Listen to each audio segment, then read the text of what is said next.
Welcome to another edition of the Adjust the Mic podcast. Welcome. With me tonight, I think we're episode 173. We have a dogfight at the very beginning of the show. Colleen could make it with us this evening. She had some plans. So it's just you and I, Thad. Cool. Hat tip to Colleen. So we miss you, Colleen. We wish you all the best. Last week we were going to record, but we went on an epic journey with Colleen. We fed some cats. We got to hang out in somebody's house that we didn't know. It was kind of fun. Hopefully we'll see you here soon next week, maybe. Indeed. Yeah. So, T, a lot going on, man. Yeah. How you been? Super good. Yeah, it's a Monday, August 21st. If I'm not mistaken. Yes. I think I'm right. That's right. So, Dad's birthday's coming up. Just popped in my head there. And my cousin in Colorado. A lot of birthdays in August, huh? Yeah. Yeah, man. I want to deep dive with you today. Let's do it. If that's cool with you, man. Yeah. We were talking about this before we started, and let's just dive right in, man. Okay. Like, you've been on how many episodes with us now? 7, 8? I 9? did not count, but yeah. There's one. I thought maybe you had like little marks on your wall. I should have some You know, chicken cross, marks. like, Yeah. yeah. So about, dozen or so times. And we haven't really deep dove into tea yet, really. Let's dive into it. Let's just use this as an opportunity to do that. More me. Childhood, man. Okay. Like young days, little T. Do you have like a drum set or anything like that when you were a kid? Was it just you and your brothers, or like how many brothers do you got? 3. You got sisters? No sisters. You have obviously one mother and one father. Yep. Tell me about them. Nan and Neil. Nanette. They're both from Ohio. They met in Ohio? Yes. Yeah. Okay. I think they met at like Ashland College, maybe. Okay. Is that Northern Ohio, Southern Ohio? I get a check mark for not knowing, but it's Okay. Northern. Yeah. They might know. See, my family is Toledo, Ohio. Okay. So my grandfather, they had Geyser Automotive and things like that in Toledo. So growing up, I would always hear my father talk about the Toledo Mud Hens, their AAA baseball team up there. And I would always hear stuff about like Put-in Bay, Lake Erie, Sandusky, Mansfield. Okay. Yeah. Okay. So that's up Cleveland-ish area? Sandusky, it's right up there at the west end of Lake Erie. That's where I was born. Oh, okay. They got a big roller coaster, apparently. Yes, they. There's like an epic park that was up there back in the day. There's a documentary about it and everything. I can't think of the name now, but it was the one of this guy. There's no safety precautions. They were just building all this stuff. People died and got injured and ramshackle, gnarly stuff. It's but it's all up there, man. They got. We used to go to Columbus to Kings Island all the time as well. I love Ohio. See, I split when I was 1 year old. Okay. But before that, I guess the night before I was born, somebody tried to break in. It was like peeping Tomming, and my pop said, Trying to look at your jingle jangle? My mom. I wasn't born yet. Yeah, so he went out there with a big knife, and my mom said she heard him say, "Assume the position," real loud. He got a guy his hands up against the wall, some guy. But unreal. Up in Ohio? Yeah, Mom came out packing heat, just and you weren't born yet. Right, that's how I got my adrenaline fix the day before I was born. Wow. Then, well, that day, my mom said that she dug a hole in the beach sand of Lake Erie. Yeah. Because it was summer, July 19, and she put her belly in it, and wow, it's kind of cool. That's awesome. And I guess it took me a short time to be born, and the doc said, I'm not even that didn't even mess up my golf game. And he told her, we could have you walk to your room, but we're not going to. Wow. So it was easy, I guess. That's awesome, man. Yeah. It wasn't always that way, though, right? Like always easy? Not with T. No. No? Nah. Were you the problem child, or you and all the brothers? You how many brothers? 3, 2 above, 1 below. And in your childhood days, like y'all went to the same elementary schools, were y'all close enough in age, or were you kind of far apart in age? So at 1 year old, my dad and his brother Gus, Gus found out they had job openings to teach at Satellite Beach High. Oh, okay. And so my dad looked at my mom and said, "Hey, you want to move to Florida?" And she's like, "Yeah." So the whole family boogied out to Colorado first, and I'm a year old, and then we moved to Melbourne, to over there by Sarno Road and all that. I think I lived off of like that neighborhood with Mohican Drive. I know Sarno Road very well. My ex-wife, her family lived right down Sarno Road in Melbourne. I went to Croton Elementary for like 6 months for part of first grade. Yeah. And before that, I remember a big flood we had. I got some memories. I remember the house that we moved to. I think it's one of my first memories. It's got a room on the east end that's like maybe like 6 inches a step up. But to me, I remember there being a big like, wow, I'm going up that. You know? So I remember that and some floods. I remember going to school in the first grade. And I remember the preschool deal where they try to make you sleep after lunch. And I didn't like that. Everybody had to lay down, act like mummies. But so halfway into 6 months into first grade, Pops by this time was working out at the Space Center and wanted to move closer because him and his brother were riding motorcycles he had a Honda 350. Okay. And so we moved up to Titusville. I think it was like October 21 of 1970 we got up here. And, wow. And the first day we got up here, we were across the street over by Dixie Crossroads looking at the 7-Eleven. They used to have a phone booth. I guess I asked my mom, what is a pee-honey? Because, and I think that was on her mom's birthday. But I remember that, yeah. So, and then I went to Old Dixie Elementary School. Okay. And my older brothers weren't going to that school because they were already going to Parkway, which is now the Sheriff's Department. Okay. And then Astronaut over there by the ocean. Is that where going out to Port St. John, that little corner where the Sheriff's Department? No, the one at Park Avenue and South Street. Oh, yeah. I know. Okay. Yep. So I went to that one too, but it was a junior high when they went. Okay. And it was a middle school when I went, but I went to Old Dixie and our mascot was a demon. Old Dixie Demons. Yeah, it's a rad building. And you asked me about... You still have a logo? That'd be awesome to still have their logo. Yeah, I think I got some yearbooks. Do you really? Oh, that's cool, man. Yeah. I got to see a T yearbook of it as a kid, man. Yeah. That's funny. I got some of that. You do it? Yeah, I'll give you one. Yeah. So then you're living here around the 1970, you said? Yep. I wasn't even born yet. Okay, Play Linda, getting out to the beach. Yeah. Once you got out there, it was potholes everywhere.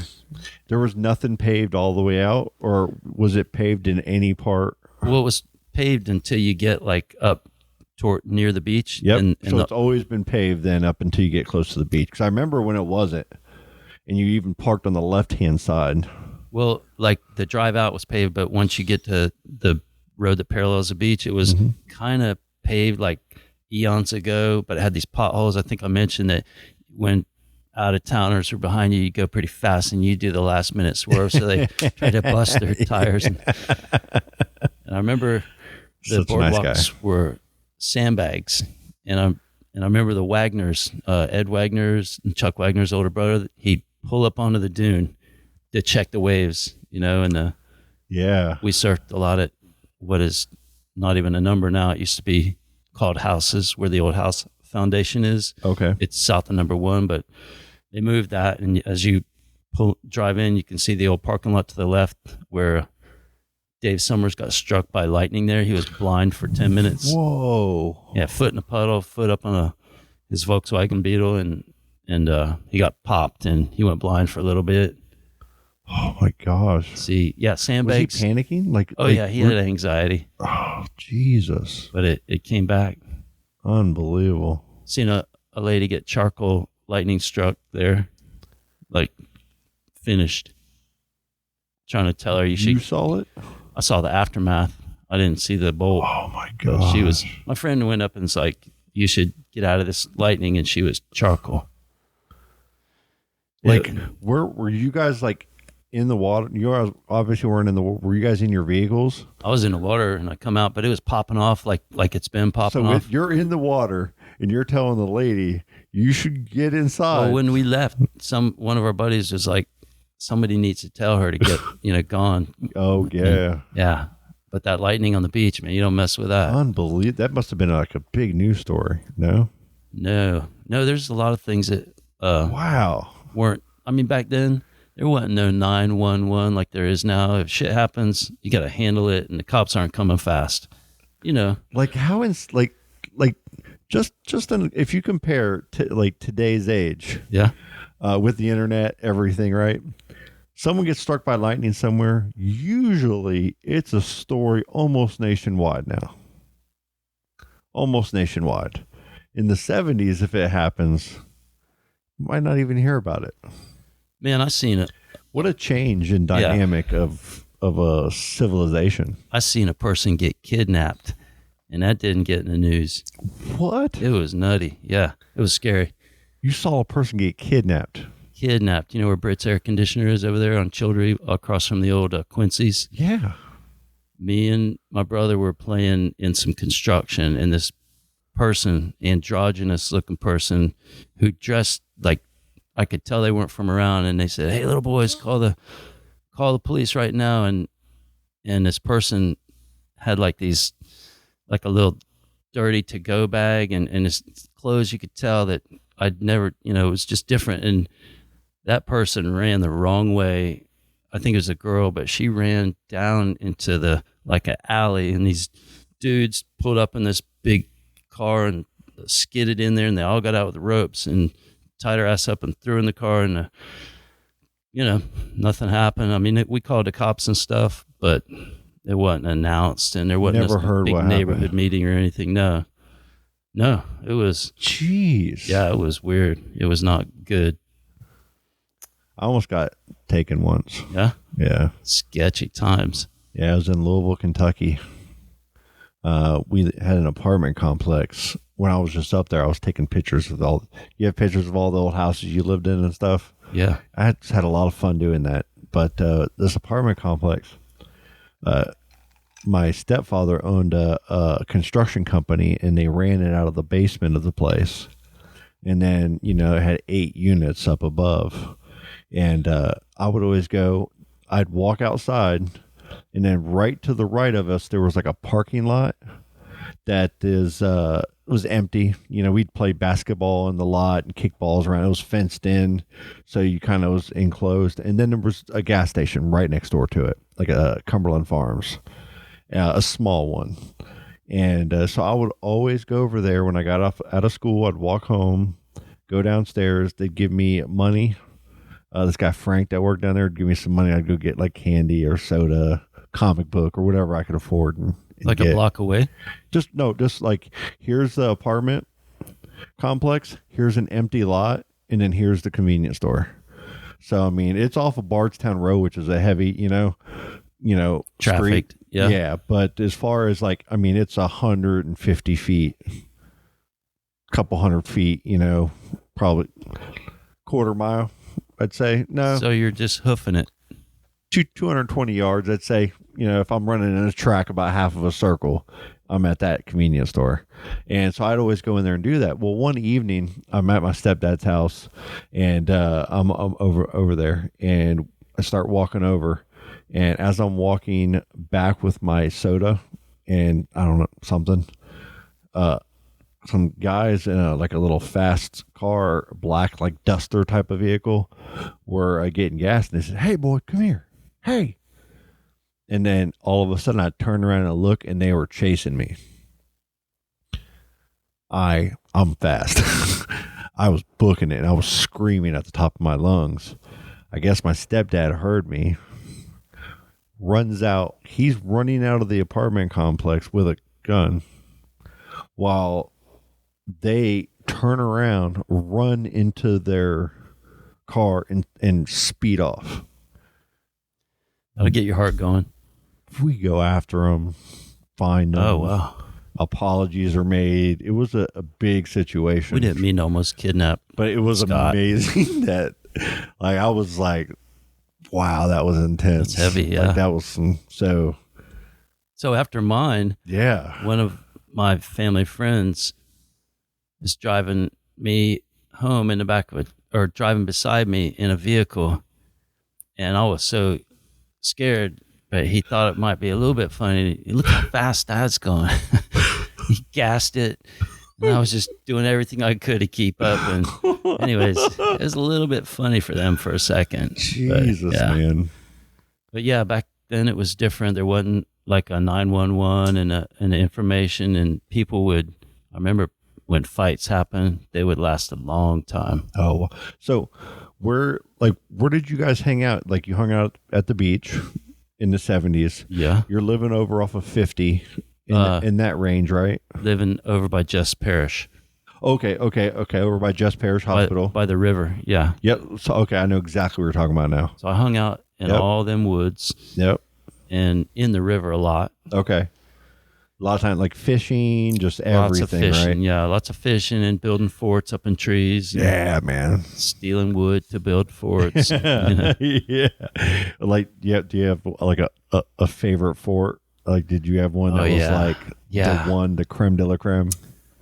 There were many, but one that really impressed me was this fort that was, it was underground with like a thing put over the top and camouflaged. Okay, yeah. And then there was another fort like up in the trees, and then on top of that one there was another level, and on top of that one there's another level, and there were a bunch of skinny oaks. So when the wind got going and you're up in them, it swayed, and there were swings everywhere. You know, you could swing from one to another area, and lots of swings. I remember put the rope in a giant oak tree and see how many people could leap onto the ball of people hanging onto that rope. And I was a little guy, so I remember I would leap onto like 7 people who were already swinging. That was Did you ever fun. have to defend the territory of your forts, your clubhouses from invaders? Yes. Invading factions? Yep.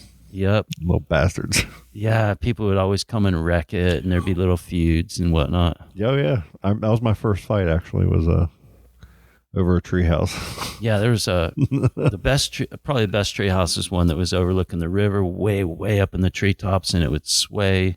Wow. You know, and it was pretty sick. Heck yeah, man.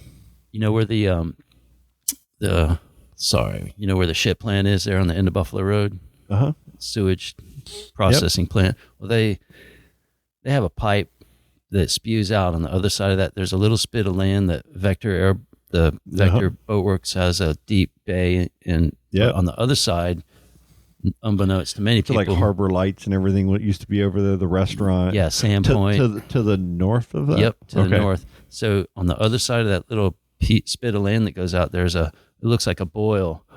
And I remember when we was little, hopping in it with my buddies. Oh, we found a spring. And this guy comes, like probably 18 years old, walks up and he goes, "Hey, no spring. That's a pipe from the ship plant." It's like, oh, we're getting out of this. But we swam right in it, you know. But Was it clear? No, the river was that. It wasn't clear. I was just we didn't know. We didn't know. That's awesome, though. Yeah, that's perfect. We'd always build the boats like a box with a foam core, so we could just pull all over the river. Yeah, was that train track was always there? Oh yeah, we camped so much out there, and I remember back in the day it was listening to Supertramp. I just remember that. And where Sandpoint Park is now, where the dog park is, there's some softball fields. I was there a lot. That there was your spot. And now there's a little boat ramp there. They used to put the lime, I believe, from maybe it was from the Titusville water, right across from Kelsey's, where they process Titusville water, and they end up with a lime, like a residual deal. Mm-hmm. They used to put them out there, and we made a BMX track out there. It was sick. Awesome. And my dad was into sailing, and he was always at the marina, and I was always there with him. They had to get their dive gear on. I was on Gator Watch because there are, the gators come in there. But I was always down at the marina. You know, I seen Arnold Schwarzenegger came to Sandpoint Park and Wow. give a speech, and Pops took me up there to, And Dave he was always a sailor. yeah. He would sail a lot, and then my uncle Schmitty always had a little tiny dingy sailboat. I believe that. You remember that? Yeah. It was about the size of him, like Yeah. small little sailboat. Yeah. Like you got to come out in this thing, and I'm like, no, That's a sinker. I am not. It's getting a boat embarrassing. that small because it's gonna. I'm not. No. Yeah, you might as well put a pointy hat on and ride a donkey backwards. Hat tip to Schmitty. Yes, no doubt. But yeah. I'm moving to New Orleans. I just found out my Aunt Kathy called me, or she texted me the other day, and they are flying in. They sold the house that they've been living in for years now. Yeah. Over by Vine and Olive. Yep. And moving to New Orleans. Him and his wife are music, aficionados. They big are time. mad about music, and it's cool. He's a fan. They're huge. I mean, every year going to Bonnaroo, they used to get T-shirts made to sell them, to buy tickets outside to go to concerts. They've taken me to some of my first concerts. They've taken me to. They took me and my ex-wife back in the day to fine dining establishments around here to see what it was like to go somewhere real nice to eat. Cool. And like going to I think it's Heiselberg's.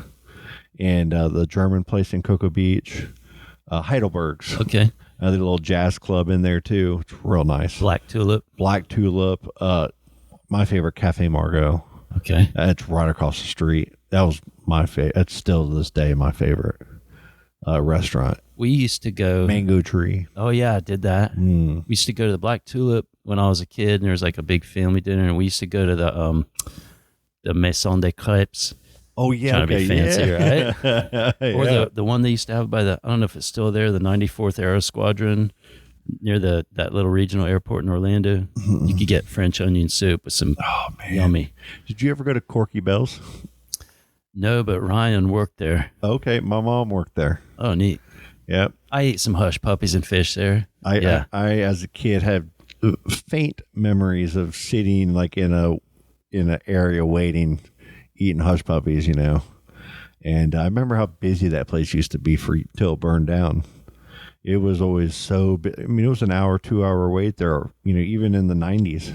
Did you see you called it something else, but Sandpoint? What was the restaurant that you Sandpoint was Harbor Lights at one point. Did you eat there? I used to make their t-shirts. That's why I remember Harbor Lights. I've never even been inside of that place while it was a restaurant. Jared worked there when he was in like high school. It was cool. Just the location was it cool. was. What was it before? It was Sandpoint. Sandpoint Inn. Was it anything else other than Sandpoint and Harbor Light? It was something in between there, maybe. Maybe we did a show there.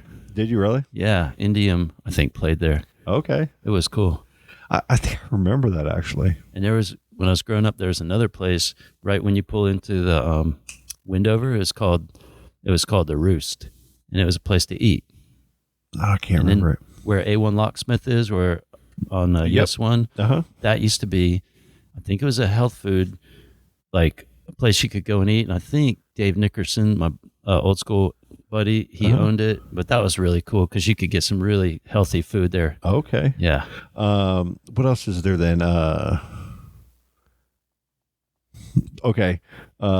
You're saying all up and down the river there. You used to hang out. Over where the railroad tracks are, over where the marina is and everything. What about on the opposite side where US 1 you're starting to go south and you get to 50 and you're going south like on your way to the Bricks project, I did not do that. That used to be an electrical place, the Bricks project, like this old out for the Space Center. And to the left there was this little drive off. There was like a Holiday Inn on the left there, right past 50, and now it's like a big church thing, like a enclosed.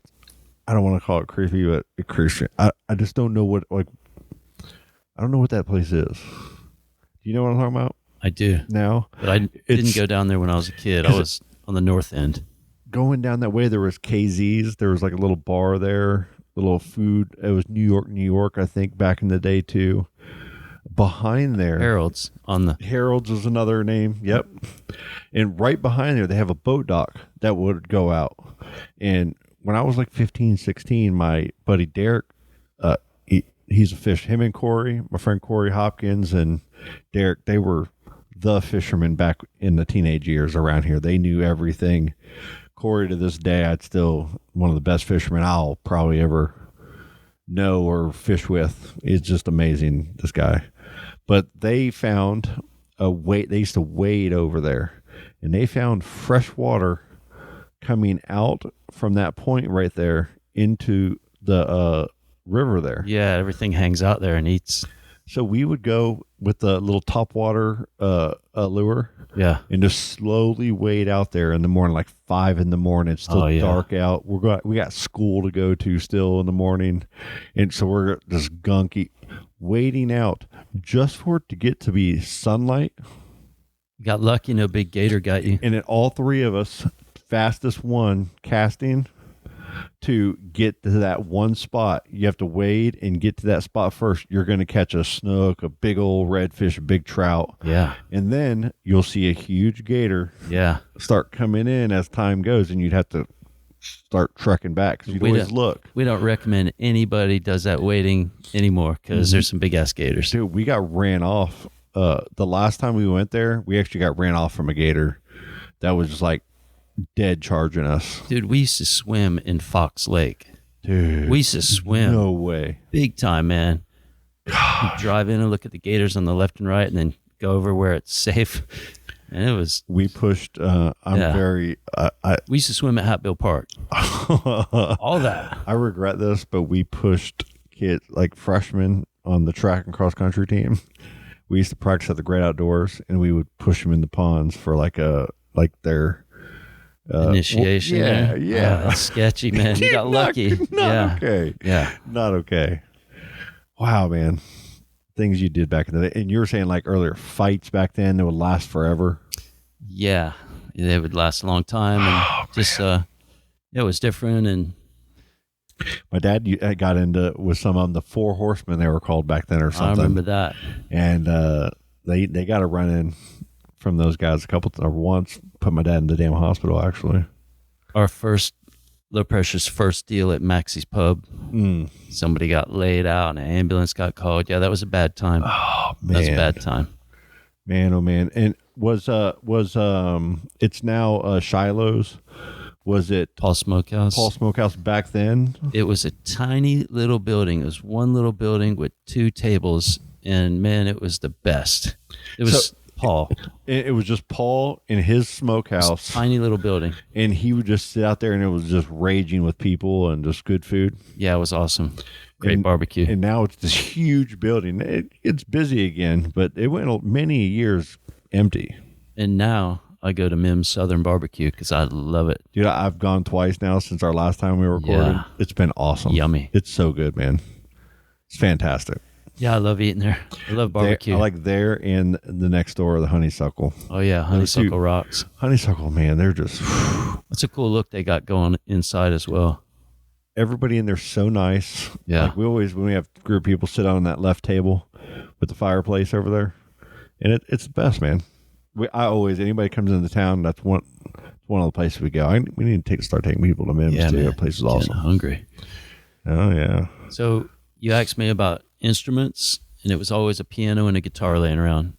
Always. But my dad had clarinets, a bugle, and a cornet. So my dad was playing all of it. So your dad played a lot of music with all of you guys around and in the house and stuff. He would just play on his own. Did he like get you guys involved? How was it?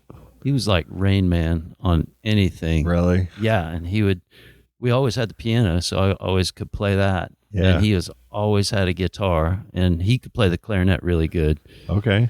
Yeah. And he could play the piano good too, but I was always able to, I hung out on the piano, Yeah. when I was a kid. That was your spot. But the older I got, you guys never turned into like the Thadson 5 or anything? No, I think it was no, that didn't happen. Yeah. But I remember my mom and dad, like we'd go down to, when I was a little chap, we'd go down to to the Merritt Island Theater where they got the 6 theaters or whatever. Yeah.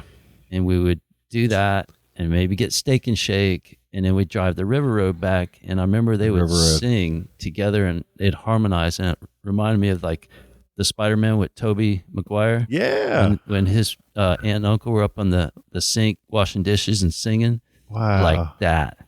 It was cool. It's maybe it's something to me that's like what's the right, I want to give you the right word for that. It's romantic. It was cool. Yeah, it was really cool. It's something that it was romantic. Growing up, whenever like I watch a movie or you saw a couple or like you have friends or family or you're around somebody, when you see a couple that are in tune, whether it's dancing together, like they've been dancing together their whole life, or singing together, like you just said, and they're kind of bouncing some kind of favorite songs, or playing music together, like playing guitar together. You see a lot of musicians, certain guitar, with a wife that vocalist kind of thing. That dynamic is so romantic. It's so exotic. It's so like, man, that's just, I really like that. Yeah, it gives you a good feeling. Yeah, that's cool, man. That's a good story. Yeah, it was cool sharing it. Hell yeah, man. How the brothers though, no instruments. It was just kind of you three that were maybe musically inclined at all. I think that all of it. Yeah, definitely all of us can play instruments. But But my one brother Jeff was definitely, he wasn't so much about instruments and carrying a tune, but he could dance. Okay, he had the dance skills. Yeah, okay. Man. We would, and childhood, all the time. You have to have a dancer. Everybody has to play their part in the situation. Yeah, he could dance, and we had always watch Soul Train. Okay, and he could dance like that. Nice. Yeah, it was cool. That's awesome. Heck yeah.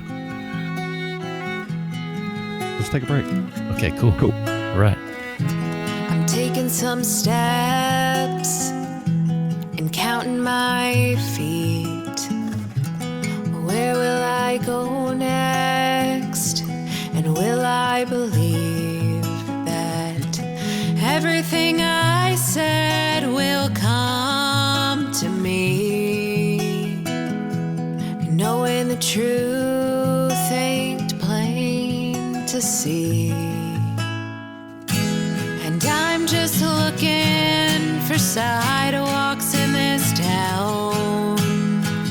There's cars flying past me, but no one is around.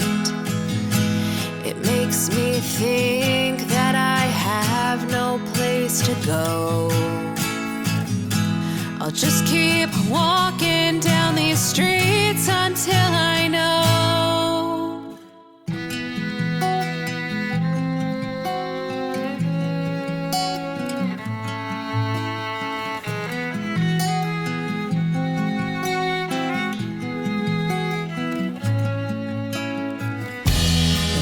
Turn red, they know when to shed. I wish I know what goes on in my head. Maybe these sidewalks aren't made for me. Maybe I'm just meant to be free.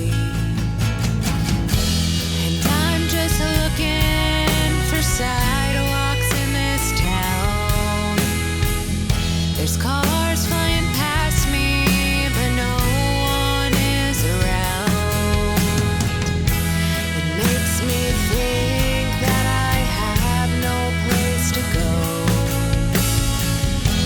I'll just keep walking down these streets until I know.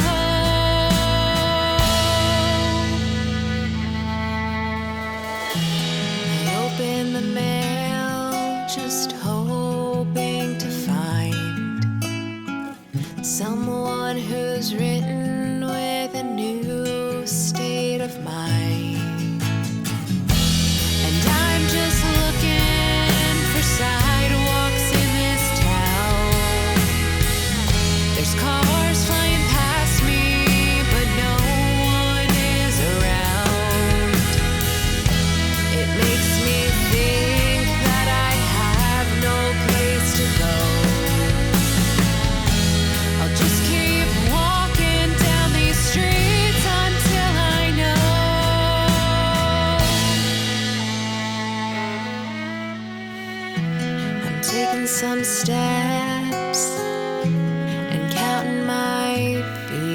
are back. We're back.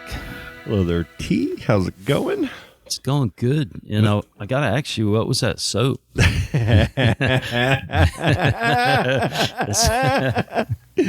Okay, Castile soap, man. I don't know if you have you ever messed with it before? No, that's what I'm saying. It's it smells good. It smells kind of like hospital soap. Like we were at Target like 6 months ago or so, and you know how like you ever seen that like line that horse mane soap back in the day? Like whenever we'd go to like you go to like a bar like Fantastic Sam's or like some barber shop, you know, kind of thing, they or the supply stores, they always have these big thing of horse mane. It's like a horsetail soap. Maybe. And it's like really good soap, you know, and I remember my stepdad and them used to swear by it. I think it's just because you get a huge bottle for a cheap price, probably more than anything. But they had this big old thing of soap and all these different kinds, peppermint, almond, and all this stuff. And I was like, what is this stuff, you know? So I picked it. I always like trying something different and new, and I took it to the house and tried it. It was amazing. Like, it was just like oily skin. It just gets rid of it right away. But that's not what we just did. That's what that is right there, is this Castile soap. That's not the Target brand, because I've gone to Amazon now and found a cheaper version of it. But I took it to my stepdad up in Kentucky, and I just had it up there, and she happened to say, my mom, is, you know, what's in it? It's I guess it's more of a coconut oil. Oh, that's type great. of derivative and everything, but for some reason, just the viscosity of it and the smell and just how like it just takes the oil right off your body. I like it, and I like it a lot. Yeah, same. Cool. It's funny. Didn't mean to derail the whole deal, but I love Wade. Like, it's something that I almost brought up as a topic, like to say, hey, I want to talk about this soap because it's badass soap. And then I was like, how would we bring up soap, talking about soap for this thing? And like, we need to practice some of our marketing and talking about certain products and whatnot. Oh, that got so done. me and you were talking and everything about it, like, oh, we'll figure out a way to segment this in. And you went, man, that's soap. And it just threw me off. This is so funny. I like it, man. It's great. legit. I love it, dude. I don't like soaps with a bunch of like fake smells and stuff. I used to try all the different kinds, and none of them. I only have that and like some conditioner. That's about it now. I used to be like, I feel like maybe like a female when it came to. I feel like you're not telling the truth, soap. and you're a pert person. I used to have 2 or 3 different kinds of Redken, Pert Plus. You had your Selsun Blue. Yep, the acid etch. Like, I just remember we used to have like 7 or 8 different kinds of shampoo all the time in any household. Do y'all have that at your house? Do you have like one type of soap that you use that you've used for 20 years? Yeah, I remember back in the day. You have like a bunch of different soaps. Something called Silken something. Okay. It was, but really Coast and all that. I went through all that, you know. Because then there's your Irish Spring. I was an Irish Spring guy for a little while. Then I was a Dove guy for a little while. Now you're a Castile guy. Dude, I went to like the bar soap. Like, you always have to have, I feel like, a bar soap in your house. It's a necessity. With hairs all in it and grit. But that's so true. Whenever you have the hair, it's hair in the shower. It's like somebody's ball hair or butthole hair. It's hair. And then you're wiping it on your face. Oh. Like, right? Damn. That's the old way of soap. So liquid soap is the way. Do you use a washcloth? One of those fluffy foam things? Loofah. A loofah? Like a loofah. Yeah. Because I feel like bacteria is just living inside of those, right? Not the one I got. Just kidding. Aren't the loofahs a superorganism or something? They're all one thing, like they're a sponge. I mean, there are loofahs that are like sponges, I think, that you get from the ocean. Yeah, yeah. Like, I think, which probably isn't the best, but I mean, depending on how they're harvesting. The one you harvesting. got is made out of CVDBX 159. We upped our game, sir. We are not on the loofah game anymore. Okay. That's old school way. All right. There's this rubber silicone little brush thing. That's all silicone bristles. That's not earth friendly, Scott. I'm telling you, you put a little bit of that Castile soap in that bad boy, and it just a little bit will lather the whole What? the whole geyser. Oh. All of the geyser. Okay. It will be completely like covered in soap. perfectly. Now I know. It goes a long way. It's like really good. That's cool. What other soaps? Dude, I went through it, man. The peppermint kind. They used to like make your hair smell like peppermint. Never did that. Never did that one. It were like. What was the yellow one? There was yellow one. Dial. Dial. Yep. All right. Enough soap. All right. Oh man. So where are we at?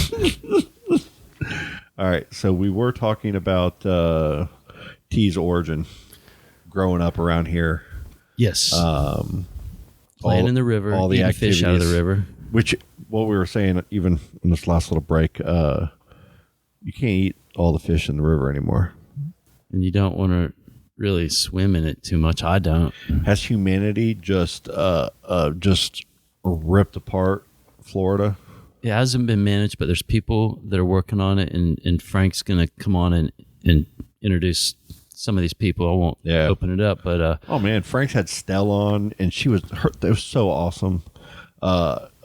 Frank, every time he's on, the data he tells us and the things that he's doing and the things, it's all for a bigger plan. That river needs love, and personal opinion, it needs agitation and exchange. Yeah, because all the causeways, like we were talking about, the causeways that have every bridge goes over a river, say from Melbourne to Titusville. They got the little spits of land on each side, and those pieces of land, they block the waves and the water from, the waves would be bigger and it'd chew up the shore, but it moved the water. And I just went up to the north end yesterday, and it was up at the Huntington, at the end of Huntington, to that river access, and it's really beautiful. But damn, that water looks like tepid and still, and tepid and still, and you don't see the grass beds, and it's kind of funky. You're right. It's coming it needs up, love. Growing up as a kid, I was living in Kentucky for a while, and I'd come down for the summer to hang out with my father. We'd always go surf fishing at the beach. We'd get over to Eddy Creek, and then there was a lot of times where we'd go over to Holliver Canal. There's all those little side roads and off roads where you can just kind of drive around. There'd be some big water pits after rain. You drive through, but then you'd find these little coves and these little areas like Dummit Cove. There's that little area where the Boy Scouts and the Scouts all use. That behind there, that's Dummit Cove back there. Yeah, they get showers now. Oh, do they really? Yeah, that's cool. Nice. Fishing back there has always been, like, me and Jared almost died from a bobcat. Like, this bobcat was huge. And me and Jared, we just got out of his truck, and I'm standing in the back. And I look down, and he just walks to the side of us and just goes into his truck and shuts the door. And I'm back there by myself. This bobcat's staring at me. And I got a fishing rod. And, oh, no. Jared was actually at the water with a fishing rod, because he turned around and pointed it at the bobcat like it was going to do something at first as he walked up, and then got in the truck. And I stupidly got into the back bed of the truck like that was going to help me. It could have just leaped into the back of the bed of the truck and tore me up if it wanted. It was so big that it just totally slowly just walked away. The refuge out there is still, it's nice. It's undeveloped, but even that, like, when you're going out to the beach and right before the woods close in on you on both sides, there's all the bodies of water. Yep. I remember when I was a kid, come back from the beach or whatever, it was fresh on the left and fishing for sunfish and bass and hopping in when you knew there wasn't a gator close because it was crystal clear. Somebody somehow convinced, I don't know who, to open up some dikes or locks or whatever and infuse it with brackish water so that for mosquito control it didn't help. But man, getting rid of fresh water it doesn't seem like smart. It doesn't make any sense. It's like a commodity. You're right, though, because there was a time too. I mean, this was even 10, 12 years ago. We were going Peacock's Pocket, that long drive right when you get past the visitor center heading out to the beach road. On the right there, they'd open that gate up, Peacock's Pocket, and it's a few miles out. Well, as you're going, there's a couple little turnoffs where there's some culverts, that you're just kind of like you're going and you're hitting a little right, and then you're going down another mile, and then there's another little left with a culvert. And those culverts on both sides, there's always some gators there, but that was fresh water, and we were catching, with live shrimp, like 4-pound bass. 3-pound bass almost every cast. And then all of a sudden they were just all dead. There was a huge fish kill. They were all floating. And I haven't seen them. We've gone back multiple times and still haven't been able to catch a freshwater fish in that area. The environment around here needs a lot of attention, and like you said, there's plans and people, and shine some more lights on that. There's a lot of different methods and ways that people think, and there's all these debates. You see them online and everything. And I don't know, man. Something needs to change. Like some value needs to be put into that. The algae and the bloom kills, and it's troubling. I love taking the kids out to see the manatees out there at Holliver. They got that little viewing area now too. And the womanities. Don't forget them. Yeah. I've never heard that. Weather, man. It's been hot. Yep, finally got a break from the rain and the heat. The wind started kicking the day before, and it's kicking today. There's a low in the Gulf, a low pressure in the Gulf that's making this piece of the place where we're at. Yeah. The winds have increased because there's a giant high pressure over the center of the country right now, a heat wave, and that storm Hillary climbed up the back of it. That hasn't happened. That hasn't happened in like a long time where a tropical storm or a hurricane has hit that part of California, correct? Yeah, it's been a minute. What, a long time. 30s, right? yeah. Yeah. It's and it started down in Mexico. Yeah, off of Central America. And just came in there gnarly, and you have that happening, then they get an earthquake on top of it, right? Saw that.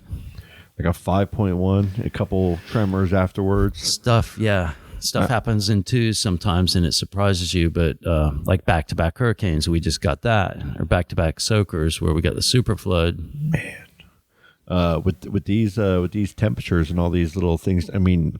In my business, we're dealing with fires. We have wildfires. Like they affected. Everybody heard about New York and the air quality a few months back, with all the fires in Canada, up in the Vancouver and the northeast area, north of Maine and everything. The air quality has just been awful from all these wildfires.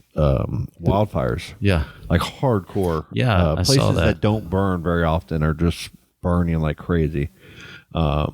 Now on the Pacific Northwest and the BC, Alberta and all those areas, there's cherry fields. It's cherry season up there.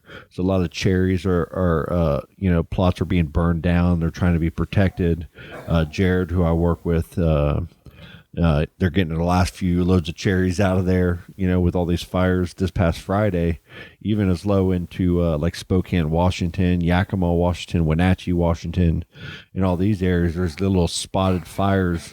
Some of them are like, a few acres, and they're able to contain them pretty quickly. And then some of them are thousands of acres uncontained still, or partially contained. And it's scary, man. I had a driver, they had a detour. They went to go pick up a part of his apple load. When he came to come back, they're evacuating everybody and closing the detour roads even. So it's like, it gets a little scary when you're seeing all this smoke. I've been getting pictures all day from people out there that work in these farms and everything of their fields, how it's just all this like orange, hazy smoke just throughout in the middle of the day, I heard a lot of everywhere. I heard a few conspiracy theories about, people starting them on purpose. And wow. But yeah, fires are impactful. And when a wall of fire that's being pushed, like especially when it's dry and crackly and there's a strong wind, man, that's when you get the 50-foot dragon breath. Yeah. Hawaii. Yeah, they got that. Hawaii, man. There's so many stories coming out about that too. Use this water, not, hold this back too long, didn't use the sirens, all that. It's sad, and it sucks, and it's all going to be flushed out all over the news and everything. But there's up to 1,000 bodies they think that are, still out there possibly. That island has 47, I think, cadaver dogs. I mean, that fire just came and just destructed quick. So, with regard to that, I like tuning into a fellow named Kai Lenny. And he's a big wave surfer. He's incredible, Yeah. But he lives there, and I'm listening to his take because he's from there. That's what you want. You want to hear from the people that are from there. And he's directing people, I believe, to Slater Trout is a fellow that's, you want your donations to go the right place. Yes. And he's saying that's a guy. So Okay, who is it? I'm saying, I think his name is Slater Trout. Okay. And if you actually get, that information or link or whatever, text it to me. And when I edit and post the show up, I'll throw a link in there just to do it. Yeah. And we encourage everybody that's listening to lend a hand because it's critical. It's, it's wild because you even hear conspiracy theories about that where right when it's happened, and there were stories coming out I saw on the X or Twitter or whatever they call it now, that insurance companies did this and they're refusing coverage to homes, saying that they're not going to rebuild because they want to use this for other stuff, and they burned it down on purpose. Within like 24 or 48 hours of this happening, these stories are already starting to trickle out. It's amazing how disinformation so quickly can just spread across the internet and give a narrative that might be right, might be wrong. Nobody, you know what I'm saying? But that quickly, that negative thing is being put on it, or how fast somebody responded to a fire. While there's still people trying to be found, we're still trying to find out what happened, how it happened, why it happened, and clothing and shelter. So getting people water. like Lenny and these guys that are boots on the ground right there, that can give information on what they need. Those are the pipelines and the funnels that need to be opened up and shared. Agreed. Because that's where the real information's at, and the real help is needed, and where the real results are done. And I think I heard him say, they knew that could happen, as we know it can happen. Yeah. Like if we have like a super dry fall, super dry winter, super dry spring, then summer comes and it's a tinderbox like 1990, 1998. They knew it could happen, and and especially with the hurricane underneath them, they got the winds hyped up, and it's always windy there. It must be a lot of like dry, crackly stuff on the ground. Gotcha. But, and I saw a little bit about there was restrictions to the fire department on how much they could pull out of the streams and all that. It's complicated. Yeah. But right here, right now, people need water, people need food, people need money. Big time. Regular people. It's man, so sad. People swimming out, watching the fires from the ocean. Yeah, and people delivering supplies in boats and jet skis because some of the roads are blocked because of whatever. Unbelievable. Yeah, it's there was one house. There was a story. There's a house that made it. There's all this burn and char, and there's one house sitting in the middle of this neighborhood, and it's got a metal roof on it, and it's a white house, and it looks white. Everything's black and charred. I'm talking about trees like 20 feet away from this house. Black char. And then this house, and the story is that this couple, they weren't there at the house at the time. They were in Colorado or something.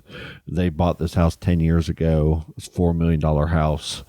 Just this last year, they were it's an all wood townhouse, and they were worried about termites. So they had a company come out when they took the asphalt roof and got rid of that and put a metal roof on. Was one of the things they're already doing. all right. And then they got the guy to say, hey, okay, all the landscaping around, all the lower brush and the things that could catch on fire, let's get rid of those things. Yep. Because it's termites. Well, it attracts termites as well. And we don't want termites to hit our home. So let's just put a whole bunch of money into this and getting our roof done. So they did those two things. And there was pieces 6-inch to a foot long pieces of burning wood falling onto the top of the house, but it wouldn't catch. But on every house where all those wood particles fell onto asphalt roofs, they instantly caught flame and burned the house down. That's good to know. I didn't know asphalt roofs had that much of a flame. I guess risk Okay. behind them.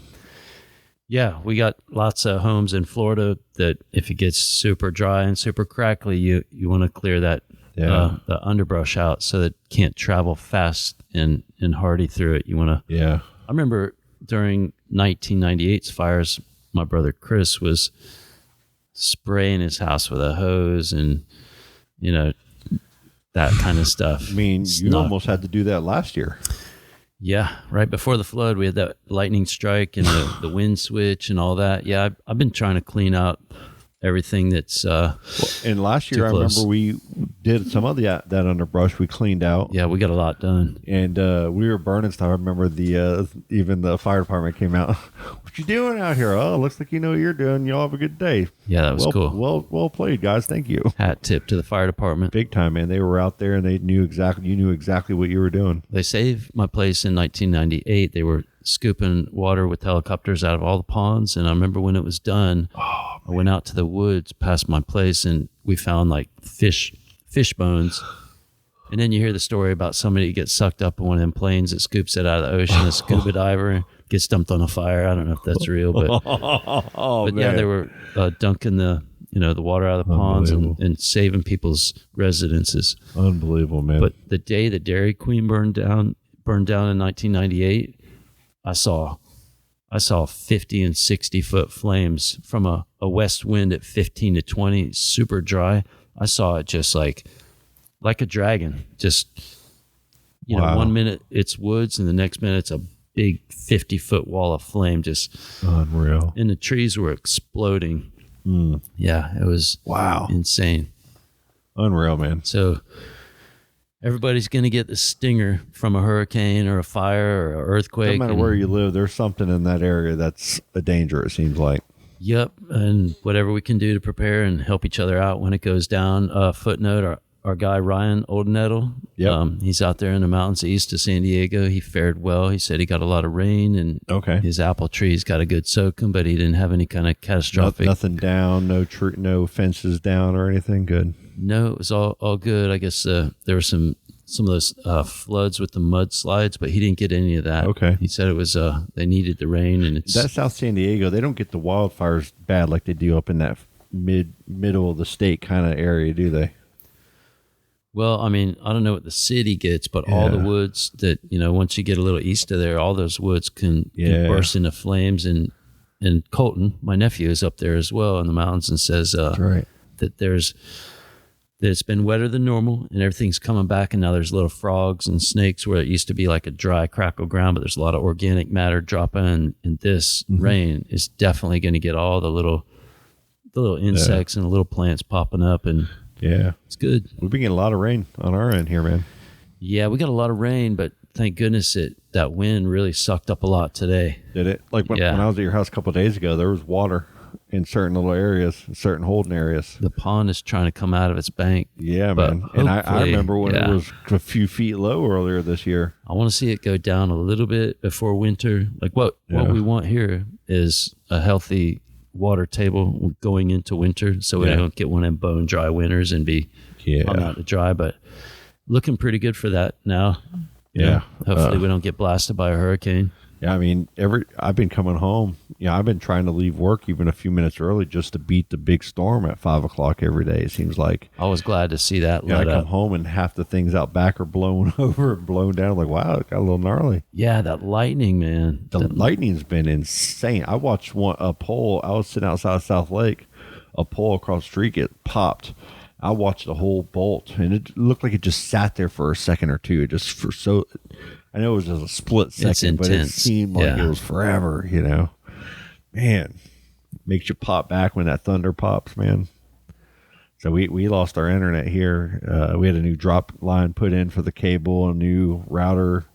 It popped both of them, and need to get them replaced. Silas was stressing this weekend. No internet. I think I might have one of them big bolts on film. Do you? Yeah, I'll send it to you. Yeah. I shook when you can see me shake. Yeah. Well, man, let's call it a night. Okay. I really appreciate you coming tonight. Yeah, I'm glad to be here. Nice to be talking to you a little bit deeper, and some of your letting people that listen to the show get to know you a little bit more. Cool. Happy to share. Yep. Yeah, man. Till next week. Let's. Yes. I know we got to catch up with Frank here coming up. I know we got stuff with the Eco Fest that's happening. That's in January. Yep. Yes. Haven't thrown it on the air yet, but Lampin Media, we will be one of the sponsors. I've told Frank that. Super thankful. So that'll be coming up here. You guys got any other news or anything to plug on that coming up? The Brevard Zoo is officially a sponsor. Oh, fantastic! So is man. Kelsey's Pizza. So is Fisher Nissan. Oh man, yeah, and Space Coast Executive Jetport. Heck yeah, it's man. working, and okay, we're starting to get a beat on the musical acts, and we'll catch up on that as well. Heck yeah, man. Any updates? Let us know. Indeed. You too. All right, guys. Bye.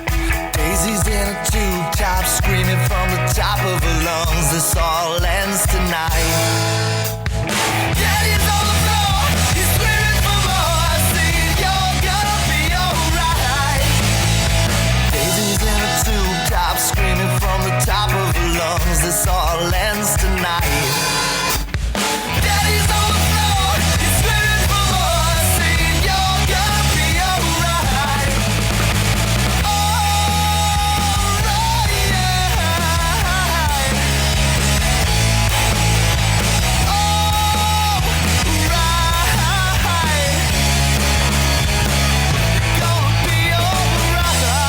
Dude, that's just killer! Oh, dude, that was awesome!